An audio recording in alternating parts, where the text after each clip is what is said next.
si vous n'avez jamais été à Buenos Aires, vous n'avez probablement jamais vu Escuela para Suegras. Ça veut dire l'école pour les belles-mères. C'est une émission argentine qui raconte quoi? Eh bien alors, comme le titre l'indique, on parle un petit peu de belle-mère. Et puis bon, bah, évidemment, quand on dit belle-mère, à quoi pense-t-on? Eh bien, on pense en général aux relations compliquées que l'on peut parfois avoir avec sa belle-mère, que l'on soit une femme ou que l'on soit un homme, peu importe. Le sujet est universel. D'accord, mais pourquoi ils disent Escuela? C'est l'école des Eh belles-mères? bien oui, parce que c'est l'école. Parce que du coup, quand on a une belle-mère un petit peu compliquée, un petit peu envahissante, un petit peu trop curieuse, ou se mêlant un peu trop des affaires de nos grands-enfants, si on a suffisamment de recul, on est quand même capable de se dire, tiens, et si j'essayais d'arranger les choses et de m'améliorer? Et en tout cas, les Argentins ont trouvé la solution. Et les belles-mères argentines ont eu cette intelligence et ce recul de se dire, OK, on va essayer de faire des progrès. Pour cela, elles intègrent donc les bancs de la Escuela para Suegras, l'école des belles-mères. C'est diffusé sur la chaîne Fox Life Latino America. Et eh bien, on les voit apprendre le b.a.-ba. Alors, comment se déroule un cours à l'école des belles-mères? La réponse en images. ¿Qué es una suegra? ¿Cómo ustedes definen la suegra? Y la suegra es una mujer metida, hincha ¿Hincha qué? hincha todo. pelota. Tu Las rol de suegras suegra. somos insoportables. Hay un punto que no sé si ustedes siempre tienen en cuenta, que se los quiero tirar. Tienen un lugar, un punto de encuentro, que yo creo que es el más importante de todos dentro del conflicto que tienen con yernos y nueras.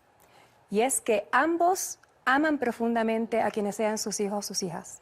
Bueno, vamos a verlas entonces, en acción. ¡Qué barbaridad! Si vos te organizás, las cosas son Sí, me distintas. organizo. No, no te organizás. Bueno, un pero no me voy a carajo. organizar. Vamos a ver si están las cosas. Es que las cosas tienen que estar preparadas como corresponde. Tienen decretada la guerra. ¿Cuál es lo lógico? Que esa mochila esté completa. para Podría ir al ser lo jardín. lógico para ti. Y si no lo está, es responsabilidad de mamá y papá, no tuya. Claro, si no que se joda el chico. Ah oui, parce qu'elles sont mises en accusation, finalement, par les animateurs. Non, mais qu'est-ce que vous faites, là? Alors oui, forcément, c'est-à-dire qu'on va leur montrer qu'elles ne sont pas forcément très sympathiques à vivre au quotidien. Maintenant, elles jouent le jeu, hein, elles ont quand même accepté de venir là. Et puis le truc aussi qui est un petit peu drôle, c'est que vous voyez, elles ont tendance à rire les unes des autres. C'est-à-dire que voir les autres dans leur exagération va les faire rire, alors que finalement, elles sont quand même toutes là pour la même raison, disons-le. Alors, ce qu'il faut savoir, c'est qu'au-delà du fait que vous avez des belles-mères qui ne sont pas très sympathiques et qui sont là pour s'arranger, c'est que ça reste une émission qui a beaucoup d'humour. Déjà, pour être là, c'est qu'il faut avoir un peu de recul sur soi et avoir un peu d'humour. Alors évidemment, l'idée, c'est de s'arranger. Et puis, vous avez des petits règlements de compte familiaux. Alors, on est loin des règlements de compte à la hockey choral. Là, vous allez voir, tout se passe en humour. Pas de cris, pas de pleurs, mais les choses se passent en chanson. Regardez.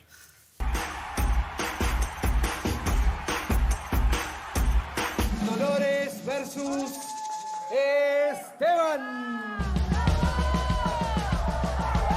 Al ring. Salí, mi yerno, salí de tu escondite balurdo y asoma esa jeta de burro que tenemos que hablar, que te pongas bien las pilas y empezame a adorar. A lo cual Esteban le contesta lo siguiente. ¿Cómo te voy a adorar con los rompebolas que sos? ¿Querés llevarte todo por delante, Dolores? Para Dolores, para la suegra. 4, 5, 3, 5. Votos para el yerno, para Esteban. Vamos. 3, 2. Dolores. Voilà, sur un ring. Oui, c'est Mais c'est spécial. gentil, c'est en chanson, c'est en poésie et en rime. Non, ce qui serait amusant, c'est après, quand il rentre à la maison. Non. Qu'est-ce qui s'est passé? T'as mis tes gants de Le boxe. vrai tu vas voir. règlement de compte arrive là. En tout cas, ça se passe en Argentine. Voilà, merci beaucoup, Anissa.